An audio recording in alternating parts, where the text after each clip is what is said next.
I think that Perspectives was an affirmation of a lot of things that I was taught many years ago when I was part of some short-term mission teams, but it was a much clearer view of how the Bible as a whole tells the story of God as a missional God and prioritizing unreached people groups. And I think that I thought it was fascinating at the beginning with the biblical part, but and then the historical stuff really caught me, like some of the things with the Vikings and how we live in a time right now where there's a lot of fear of people groups that are not evangelized, and some of the terrorist groups or large populations that don't know Jesus. And I love that reminder that God will use anything and anyone, and He will take people who are willing to go, or He will send people into Christianized areas if that's what it takes to have them have the opportunity to hear the gospel. And I think that kind of built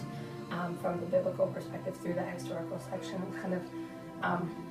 connected what I knew to be true in the Bible about missions and God's heart, but connected it to where we are today in the world with dealing with many people groups that don't know Christ, and how do we think about them properly, even before we worry about how to share Christ with them. How do we view them as people that God really loves? And so I think that's kind of the biggest overall for me. I think I'm probably just a little bit more aware of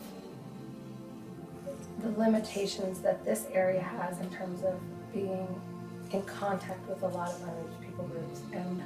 trying to make that more of a priority, that either the funds that we send or the activities that we're involved in, that they be more focused on unreached people groups, because